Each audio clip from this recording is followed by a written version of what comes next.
Welcome everyone to the Gateway to Peace podcast. My name is Neda Salmanpour and I'm the founder and CEO of Gateway to Peace. My guests today are three facilitators, or some would say mentors, and three of the youth participating in a youth empowerment program in Singapore. In this podcast, we explore fundamental concepts that underlie this twofold integrated youth empowerment program consisting of sport and spiritual empowerment in which my guests are engaged in. While most youth empowerment courses seek to build technical training and capacity of youth to engage in decision making and participate in a process of change, this program seeks to go further and empower young people, as protagonists of transformation in which their capacity is developed in the field of action and service, where they can, as innovators of building new communities and dynamics and systems, contribute to the moral leadership and the advancement of society. Many may recall that in 1996, UNESCO released the inspirational Delors report, Learning the Treasure Within. It presented a vision of education based on four pillars of learning: learning to live together, learning to know, learning to do, and learning to be. The report, however, emphasized that simply developing skills for work was insufficient and that the survival of humanity is highly dependent on learning how to live together in harmony. So I'm delighted that we have an opportunity to hear valuable insights from those involved in this initiative, which I'm sure will help inform public discourse on youth empowerment, particularly as it relates to the development of policy and transforming education. So welcome to all my guests. I'm delighted that you were able to join me in this very important conversation. I would like to first begin with Derek. Hello. So Derek, hi there. Hello. Derek is a career US military officer with decades of experience leading young men and women from Gen X to Gen Z. His current assignment is in Singapore, where he now uses his military training and his off time to co-lead Gen A via a boys' youth group. He calls it SGYG. SGYG includes 12 local teenagers who meet for 2.5 hours, 2 Saturdays per month, to connect through faith, fellowship, and fitness. The group started in March 2023 with 4 teams and it's steadily growing. SGYG is centered around combat sports, character development, and connections in order to build stronger and more vibrant communities. Derek and his spouse also recently started a pilot junior youth group for girls aged 12 to 14 in 2024, which is centered on dance, fitness, and character development. Derek, thank you so much for joining us today. So, the age group 15 to 17 in which you're engaged with is a critical period of personal change during which young people begin to consciously explore and apply their knowledge, values, and beliefs about individual and collective life. During this time, they take on new responsibilities, providing care at home, maybe contributing to the family income, and becoming protagonists of change in their communities and nations. By the end of this period, many would have taken on full responsibilities of adults. So, why did you choose to engage mentoring the youth on a course of boxing? Well, first, thanks for having me. Hello, everyone from Singapore. So it's a little bit of an emotional journey. I lost, they always say something, say, start why. So I lost someone really close to me, a nephew, who's a teenager to a sudden death. He passed by suicide. And he was an athlete. I thought he was a young man of faith. And I think he didn't get the help that he needed. And he reached out to me around the age of 19. And I missed the phone call. And it was the last phone call I would have ever received from him. And that was about 5.5 years ago. And it kind of shaped my core of what I thought was important in life. And I made a promise to God that if an opportunity presented itself to lead young men again and mentor them through spiritual fitness, physical fitness, and mental health, then sign me up. And so an opportunity presented itself with a young man on this call and several other throughout the community, and steadily growing. And I think if you educate yourself via mind, body, and soul, you can combat a lot of the unhappiness some are facing today. Thank you so much. Well, I'm very sorry to hear about your nephew, but at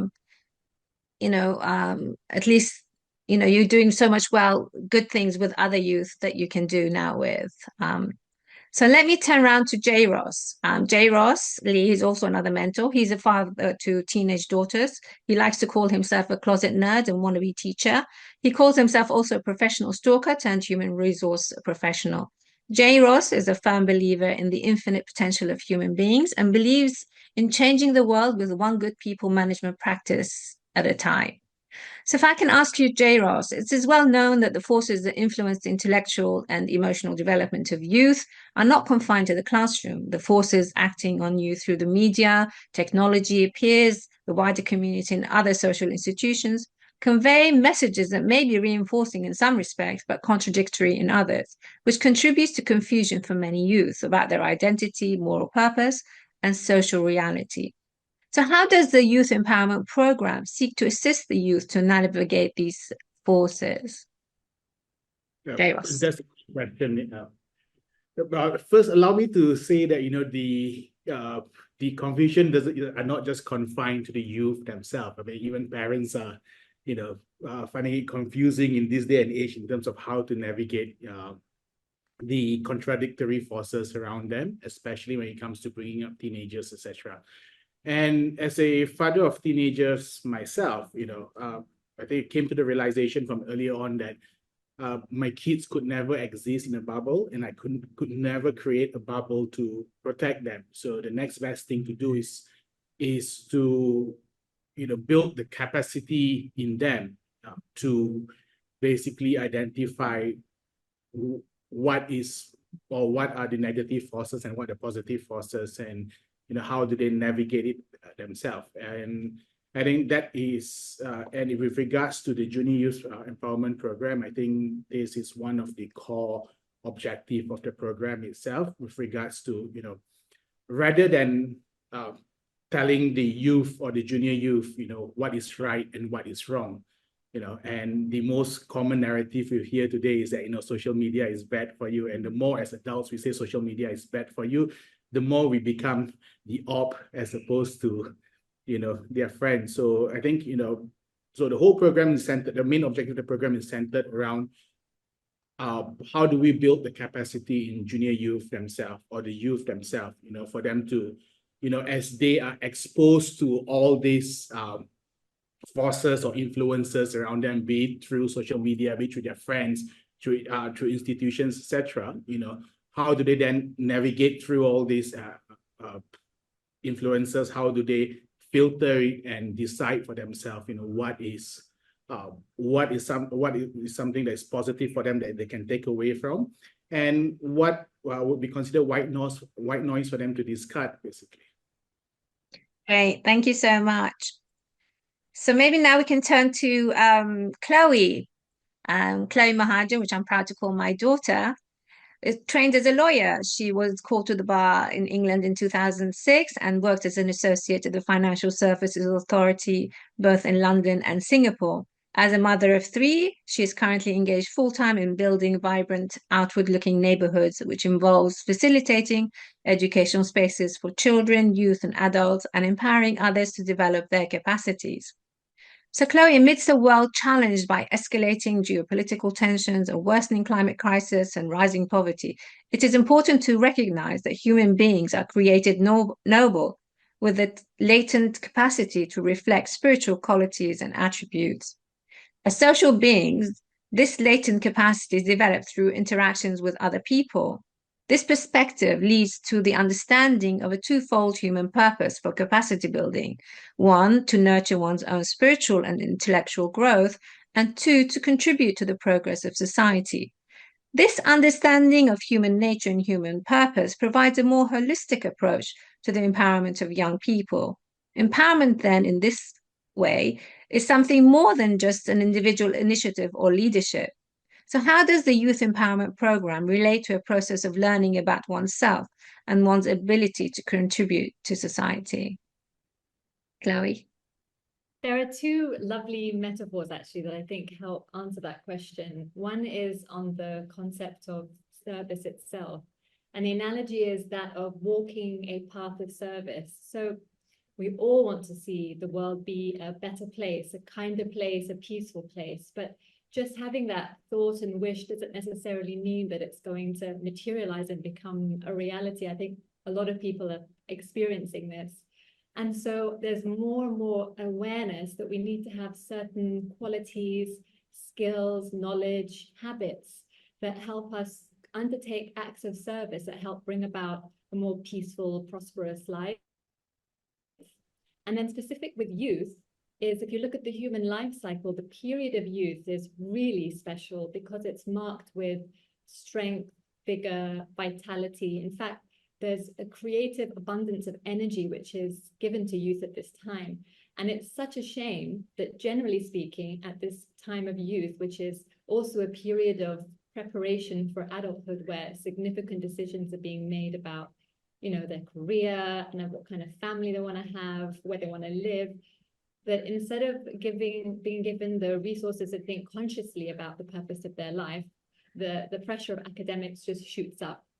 And so the space of the Youth Empowerment Program is one where the youth are navigating these important decisions and their academic excellence and intellectual development, but also recognizing that service plays an integral part to living a meaningful life. And in fact, when you are to view everything you do, all your actions, through the lens of service, then you're better motivated through your education. You are wanting to develop qualities in yourself to contribute to the well-being of your family. I mean, we're seeing more and more now this sense of individualism, people withdrawing within themselves, and this is hurting the world. What we need is people who are conscious of their connections with each other, and also thinking about the kinds of relationships they want to have, and how their actions now actually can help make the world a better place. So that's kind of how the Youth Empowerment Program is offering a space where youth get to explore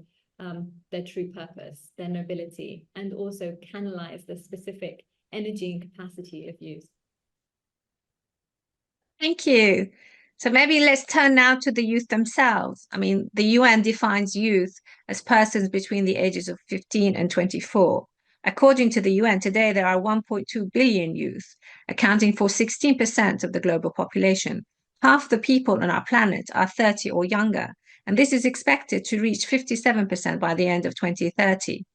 As protagonists of change in their own right, with the capacity to vital contribution to the fortunes of humanity, we can see how young people are a reservoir of capacity to transform society waiting to be tapped. So let's hear from our youth here today and see how they found this program, which seeks to build in them a sense of self-worth and develop in them cognitive tools to make sound decision-making ready to contribute towards peace and prosperity.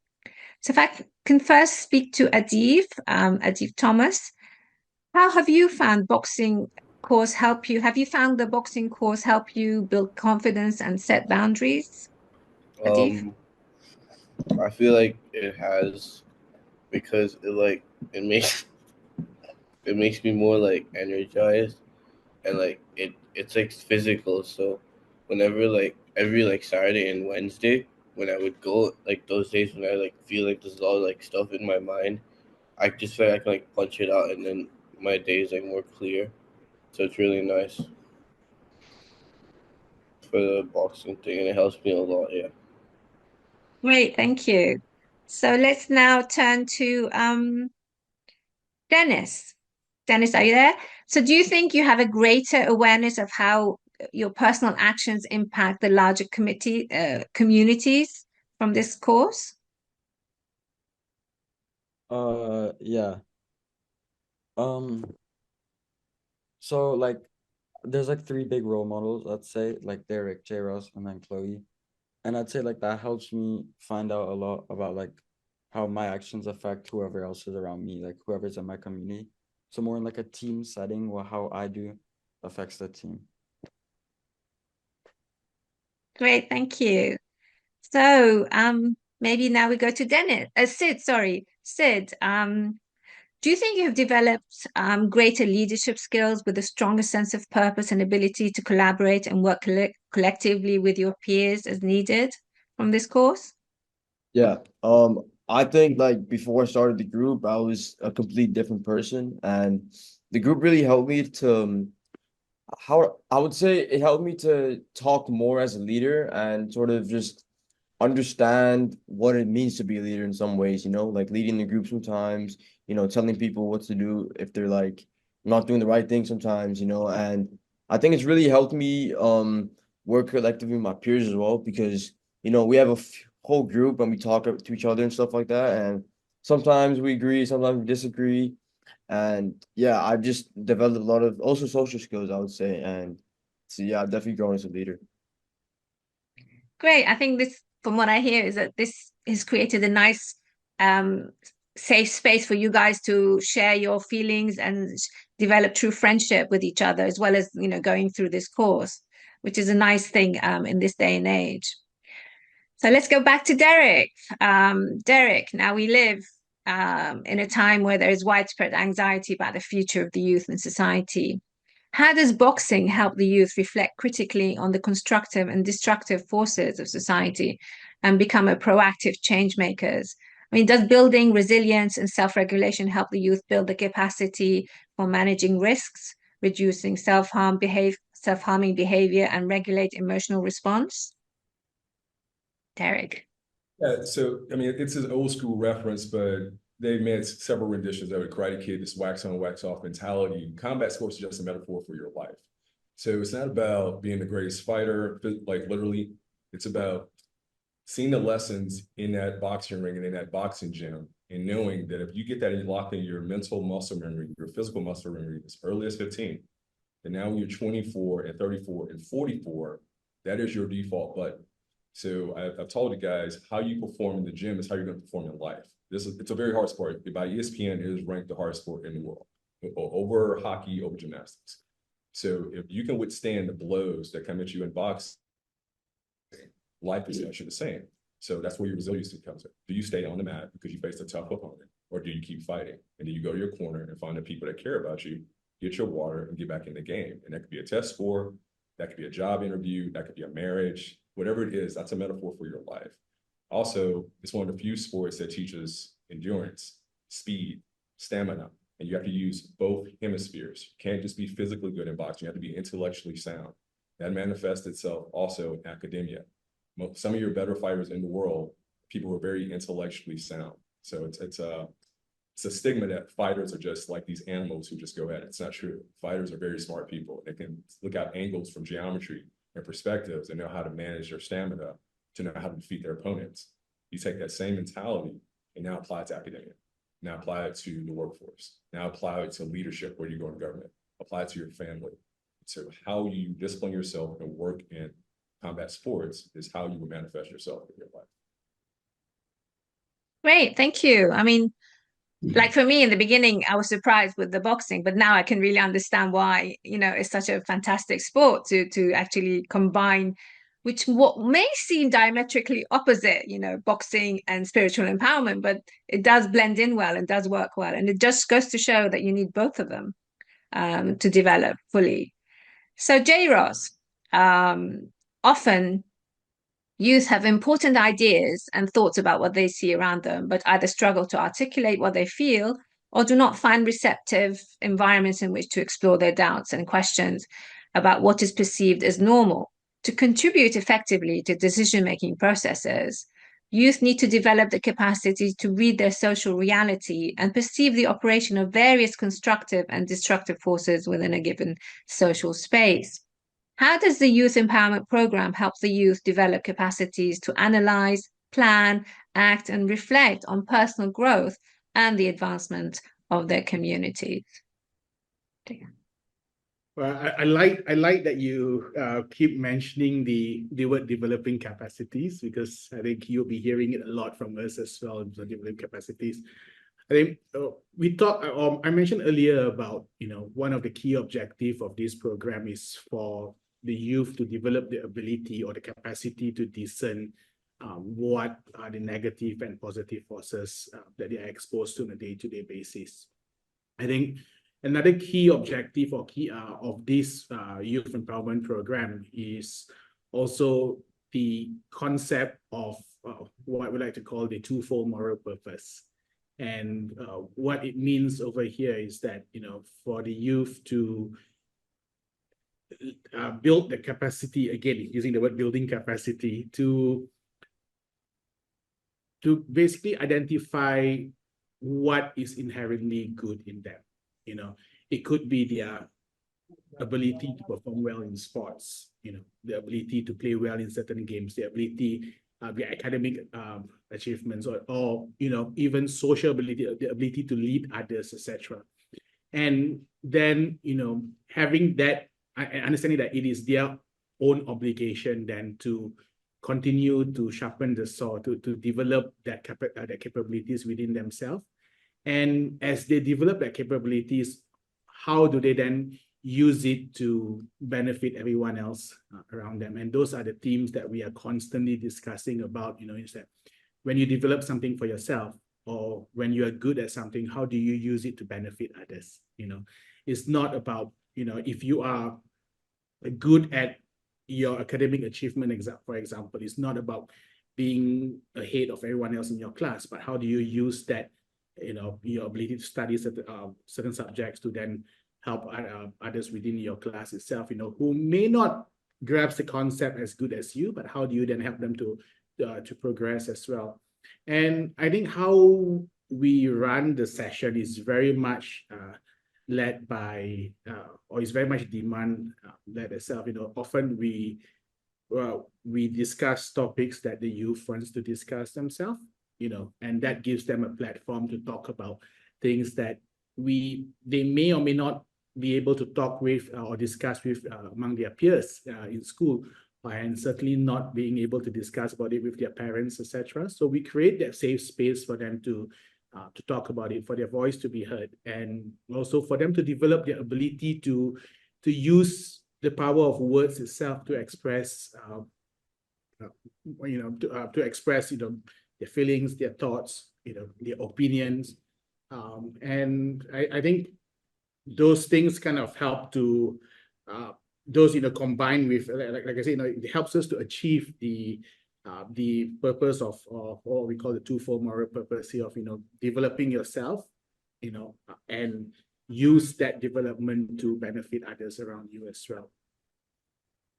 Thank you. I mean, the youth are, like we said, a reservoir of capacities waiting to develop, and they are our future.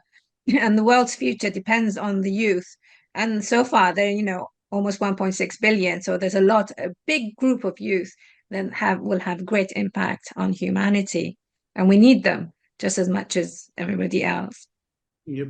So Chloe, can I turn to Chloe now? The social, emotional, physical, and cognitive competencies that young people develop during the stages of adolescence and early adulthood prepare them for future well-being. To release the potential latent in young people, a number of capacities must be developed in them to navigate these forces. We just heard from J. Ross mentioning a few. So how does the Youth Empowerment Program help develop their spiritual perception, enhance their power of expression, and build a sound moral structure for the youth to become protagonists of change? I think just building on from what J. Ross shared earlier, one aspect of the group, just talking about the dynamics of the group, is the fact that it meets regularly. So there's almost like a pattern of life that's being set, like an anchor where the youth come together and regularly reflect on deeper concepts. So it's not just about, you know, at school, there's a lot of concepts being thrown at kids, but there's not enough time spent on really understanding what those are, or a space, like Jairus was saying, for them to be able to share some of the forces that they're seeing or issues that they're facing. It's funny because sometimes when you speak with parents, they'll say, oh, the youth already have so much space to talk about things, because I guess they're thinking perhaps about social media, but then it's been a massive eye-opener for me, and I feel privileged to be in that space, seeing when the youth come together, there is a lot they have to say, very meaningful comments, and some are louder than others. And so the ones who are perhaps more confident with speaking are also learning how to give space for those that perhaps need more time to collect their thoughts before they can express themselves. What's lovely about this group is each time one of the youth will take charge in facilitating the discussion.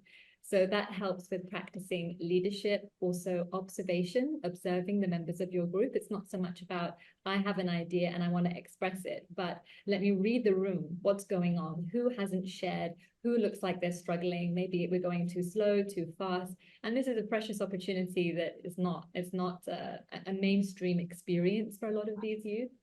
And then the other aspect is, yes, we talk a lot about how the space is trying to help develop powers of expression, which in the period of youth is when they're being manifested in greater and greater degrees. But there's also the ability to listen, which happens in a space where there's consultation, the ability to reflect, not individually, but as a group.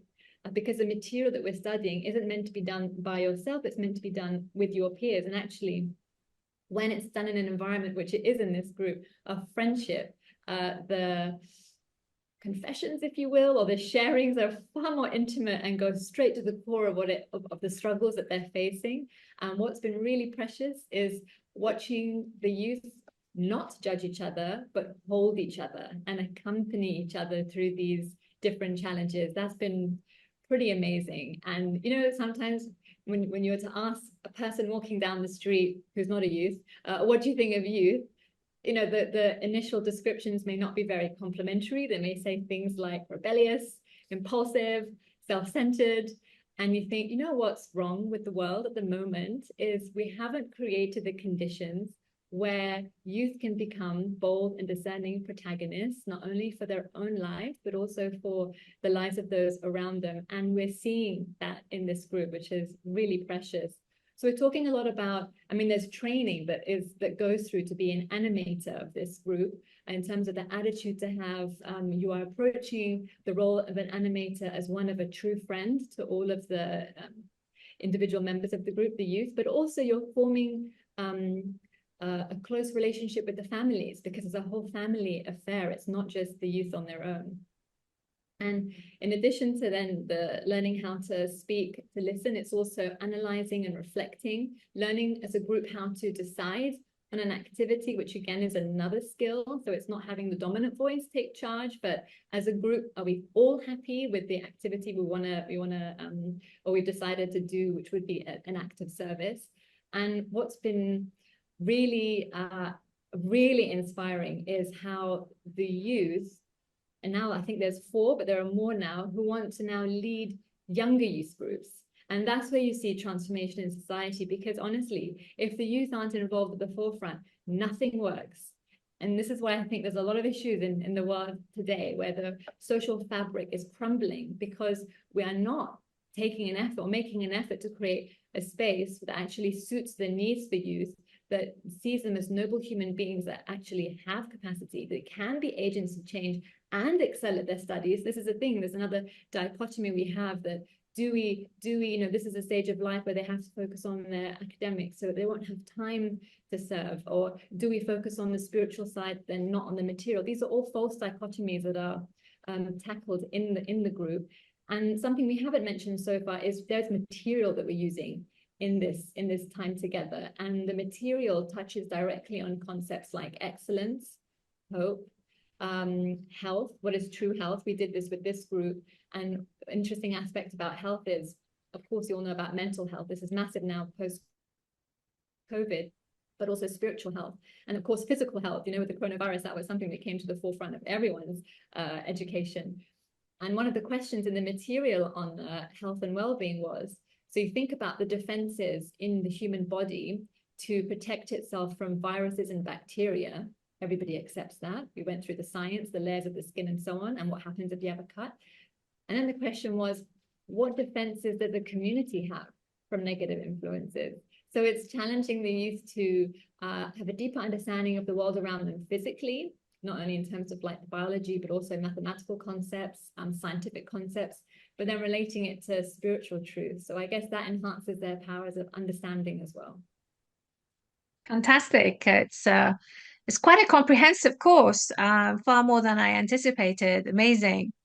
And we see now today in the world that we have, one of the issues that we have is, even though people understand what's going on, like say with climate change, the collaboration is a very difficult issue. You know, the they may even get to the stage of consultation, but putting it into action, political will, and getting it done is very difficult. And so you need to build that capacity in the youth from early on to actually genuinely collaborate. So let me get back to Adiv.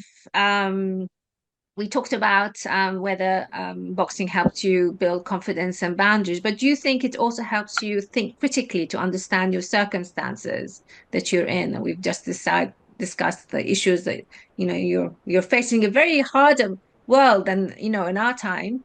And does boxing help you in that process as well? Yeah, I think it does because it makes your mind more alert, and like it just keeps you like your body like more aware of what's around you. Like you start to like think more, and it just like keeps you more like fresh and like awake and like more alive. Kind of like you just I don't know how to explain it, but I just feel like I have more like energy. I feel like I'm more like aware of what's around me and like actually care, and like I'm not like half asleep doing everything after boxing. So I think it does help. Yeah, I mean, Derek was mentioning about using both sides of the brain and thinking critically.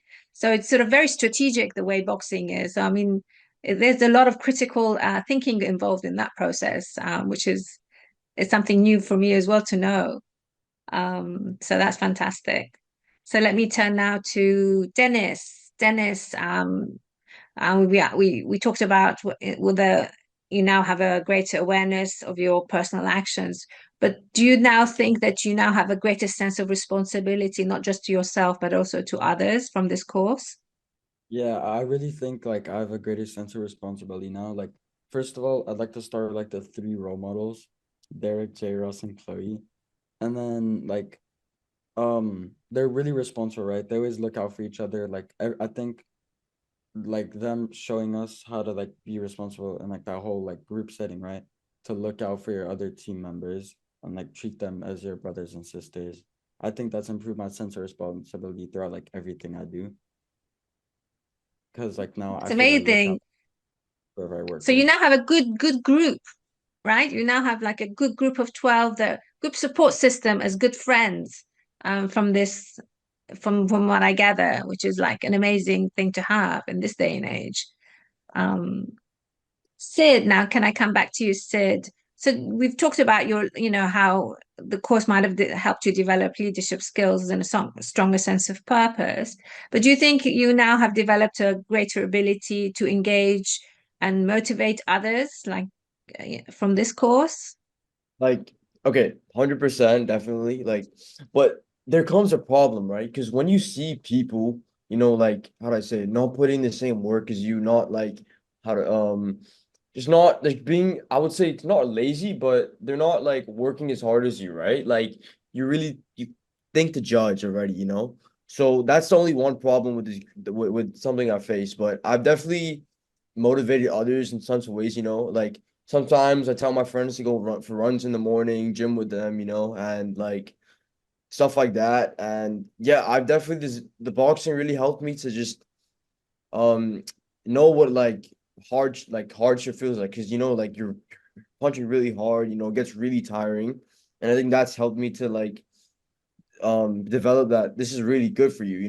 People should be doing this. It's really I see people a lot like barely exercising, barely working out, and it's like it's good to like, it's good to exercise, stuff like that. So I definitely engaged, become more louder myself and motivated them. So yeah, definitely. Well, that's amazing. I mean, one of the fantastic thing is to be able to motivate others, inspiring others to do things as well. I mean, that's quite hard. Being a mentor, animator, facilitator, however way you want to say it, I mean, motivating others to do things is amazing. Um, thank you. So let me get back to Derek. Derek. Since the time of youth is also frequently one of self exploration, the pursuit of ideals, and questioning the status quo, youth often find themselves in new environments and experiences where they are left to determine their own course of action using their own moral reasoning without guidance from parents. In these situations, young people need to be able to recognize the moral issues underlying what they say and do, and to examine the consequences of their decisions before deciding on a course of action. Do you think an integrated program such as yours helps the youth build their capacity to identify and avoid risky conditions, while at the same time build their confidence and sense of self-worth in their relations to their own physical and mental strengths? Derek. I would say that the question is best asked to them. I can tell you my perception from what I've observed over 18 months of being a part of this program, that would be a better question for them. What I will say is the 3 young men on this call right now, who they were in 2023 and who they are in 2024 are 2 different people. It's not even close. I entrust all 3 of them to start their own junior youth group pretty soon. And I'm shepherding the 10 to 12-year-olds now so they can get ready to go lead these guys. But here's the thing about boxing. And again, it has a lot of spiritual lessons and physical lessons. One, truth. Either you're good at this sport or you're not. And it's not about talent. You have to put the work in. You can't cheat your way in boxing. Either you put the work in or you don't. So true. And if you really think you're talented in sport, great, but there's always a better fighter. There's always somebody who need a black eye or broken nose, no matter how great you think you are. So truth. And you want to get to truth? Pain. That is a very truth. And if you find a better fighter, humility, also a godly virtue. And if truth is the foundation of all godly virtues, then this sport will test every part of you intellectually, emotionally, and physically to get down to real truth. How good are you? How dedicated are you? How much work you put in? And that's why Sid's frustrated, because he sees the amount of work he puts in. Sid runs marathons, by the way, and does cricket, and does boxing. So he has no sympathy for nobody putting the work in that he's putting in. Just today alone, not bragging, I started the morning training, and my boxing routine was 900 punches at 11 miles an hour for 45 minutes, followed by training my own daughter, who's 8 years old, for an hour, followed by 2 hours of Afrobeats dance class of conditioning cardio with my wife.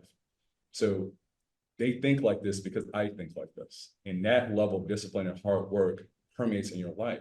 So put these guys in situations where there's illegal substance being used. If they have a boxer's mentality, are they going to touch it? I would debate they wouldn't, because the boxers are lonely sports, a very disciplined sport, it's a very hardworking sport. And it gets down to truth and has a lot of humility. So boxers usually don't follow the crowd. But if you put them in a situation where they're going to make a criminal decision, I would posit that the lesson they learned from boxing would tell them to go the other way. Boxers aren't followers.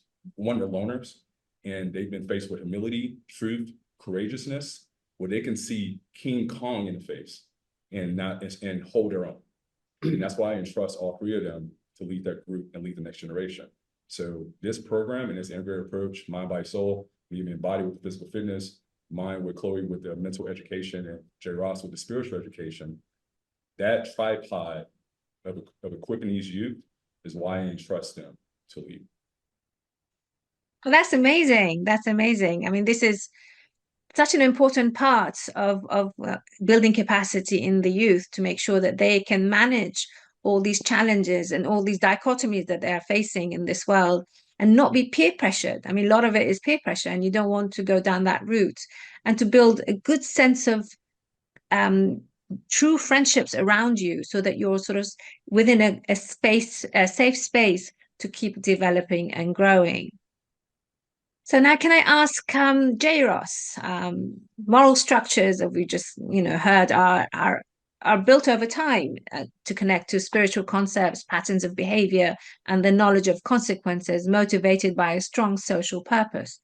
We develop qualities, attitudes, and skills through active, selfless service to others. Indeed, spiritual development requires action, for it's only through striving to enact qualities such as patience, trustworthiness, honor, and love that we are able to truly understand them.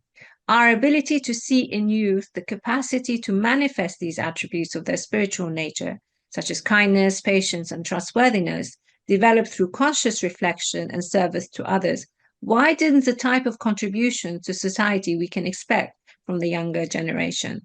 I understand that you're engaging in this youth program as an act of service. Are the youth encouraged to engage in similar acts of service as means for their own spiritual growth? Well, we've just heard that they're planning to do their own courses, but this is amazing. I mean, if there's anything else that you could share with us? Absolutely. I think the the 4 youth who are ready to lead their own group, and which they will be leading in the next couple of weeks, that is just an example of, them, again, using the skills that they have developed over the last 18 months and using it to benefit other youth within the community itself, and that itself is a great act of service. But if we look at other things that they have done along the way, and this group of youth has come a long way, and service could come in any form at all. Sid mentioned earlier about how, he used or he motivates other people around him. That itself is an act of service already. And and if we look at the transformational effect of this group in itself, I think it goes beyond just those individuals or the boys within the group in itself. I mean, Dennis mentioned over and over again that he got 3 great models in Derek, Chloe, and Delors. But what I would like to say is that, the 3 of us got great role models in each and every one of them. Through them, we learn how to engage with the youth better. Through them, personally, I've learned so much from them, which I applied back at home, and suddenly I became a much better dad to my daughters. I apply whatever that I've learned or observed from them at work, and suddenly I become a much better manager as well. That is an act of service from them, whether they realize it or not. But if we look at outside, within, what is happening, the transformational effect outside the group itself, when we first started off this group for the first 6 months, it was the 3 of us with those boys. Derek takes them boxing. We come home to Derek's house. We'll get food and we'll sit down and we talk. 6 months into it, those boys have shown so much growth, and it was and suddenly, and it came to a point that the parents realized, the difference themselves. And now we have parents actively participating in terms of supporting the activities itself, where it used to be Derek hosting it in his house, or if Derek can't do it, Chloe hosting it in his house or in her home. Now we have parents taking turn to host the sessions in their respective home itself. And when I say host, it's not just providing the venue. Those parents go all out to prepare a feast for each and every one. And it takes a lot to feed 12 hungry boys after an hour of boxing. Yet the parents were involved in it. And if we look beyond the family circle in itself, these boys has made such a huge impression in the gym that they go to a point that it has the gym has organized 2 national events so far, and the first group that they turn to for volunteers to assist in organizing the program are these boys themselves. And when we decide that let's try to open this group up to other youth who comes from a less privileged family, who they may or may not afford to attend those classes, and we approached the gym, and because they were so impressed by these boys, they said, they decided that let's not talk about discounted price. We will sponsor this group, and today we have 4 youth from the community who comes in for boxing, and those 4 are extremely dedicated. They were so grateful for the privilege of coming, attending the boxing classes, that although we meet twice a month, they come every week. And I've been away for the last few months, but I was at the boxing gym earlier and caught up with the 4 of them. One of them is a 16-year-old girl, and it was 3 months ago that she started boxing. Today she proudly showed the glove that she bought through weeks, through months of savings.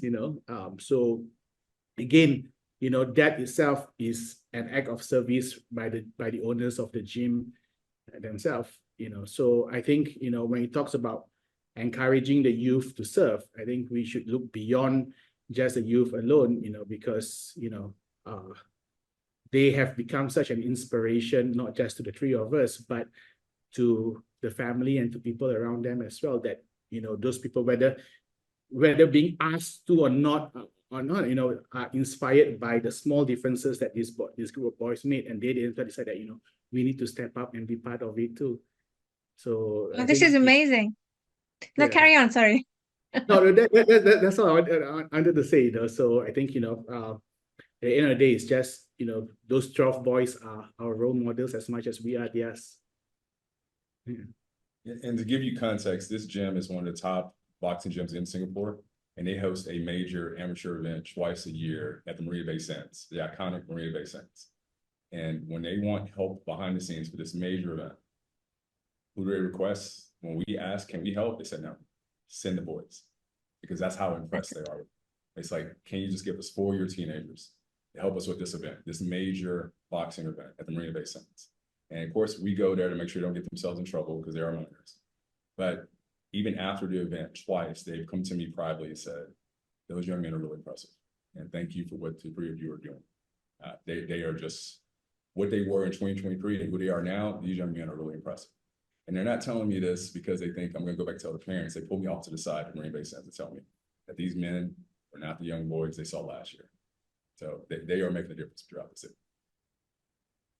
That's amazing. That's so impressive that the inspiration that's coming up from the youth themselves that is impacting the parents, the community, and the wider society. And we can see in reality how if the youth are on the right path of building their capacities and empowered properly, the impact they can have to transform the society. So it's not just theory, it's reality. That's so important. That's amazing. That's amazing to hear. And look at Yes. how humble they are. They haven't told me any of this themselves. No. It's so cute. Look at their straight faces that they put out. So that's the irony with combat sports. Everyone thinks because we get in fighting and we're great at fighting that we look to and be bullies and competitors. It's not true. It actually disciplines your mind, disciplines your mouth, and disciplines your actions. Because there's always someone that can, like Mike Tyson. Yes, you can see from them that they're so humble. And that's why I keep asking you, because they're not telling me themselves exactly what they've been up to. But I know because I was there in Singapore, I heard it. So I just wanted to hear it from themselves, but I was just making sure you say it as well. And also, I saw for myself how the parents were so excited about what's going on.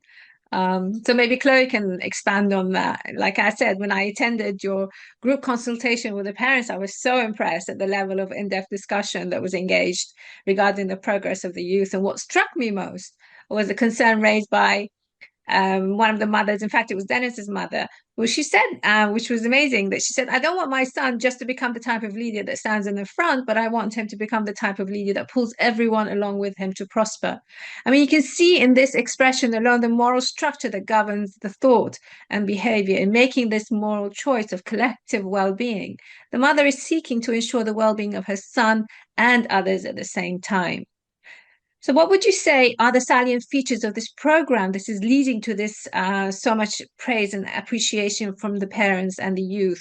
Does developing a moral purpose, gaining knowledge of one's true nature and innate capacity lead to enhanced understanding of your empowerment and your capacity?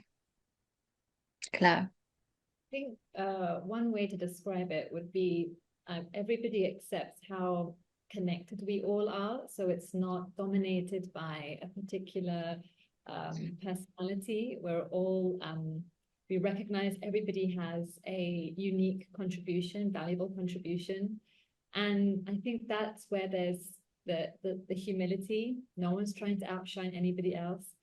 There's trust, and there's honestly it's like a pure love, a love and respect for each other in terms of giving time to show up and be in this space, visiting the families, which help build those bonds of love and fellowship.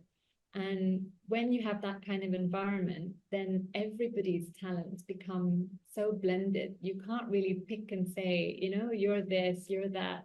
It's almost like, I mean, we say youth parents and animators like they're 3 distinct entities, but everybody's influencing each other, and everybody is going through a process of transformation. And I mean, not to highlight after saying all this, not to highlight a particular person, but there is one person actually that I feel should be here on this call, and it's Shabnam, because we sat down as animators with this vision of, okay, we've been through this training through the Ruhi Institute, which has the capacity for us to create spaces for youth. But we didn't know any youth. And there was a mother walking past us and was curious about this conversation. And she promptly sat down and said, I have 6 youth who could come to this program. So she's been a huge force behind this. And it wouldn't have been possible without the collaboration of Shabnam and the parents. And she brought all the parents in. So I think that's what's really precious is we're all in this together, and just like a human organism where there are all these different cells, you know, you've got like the heart, the lungs, and the brain. No one has dominance over the other, and you need each other. So I think that kind of describes the relationship between the three, and that's, I think, what's helped make it as attractive as it's been. And then other younger youth hearing about this are now wanting to be part of the program. So initially when we speak about the program, it was, yeah, the parents are like, I love it, but I don't think my kid would come. Or you tell the kids and they're like, I'm not really into this kind of thing, I'm too busy. But then when you talk about the transformation of this group, it's actually creating a force of attraction for other youth, saying, I want to be part of it too, I want to meet these guys. So now there are 2 new groups that are being set up, basically inspired by the experience of these guys.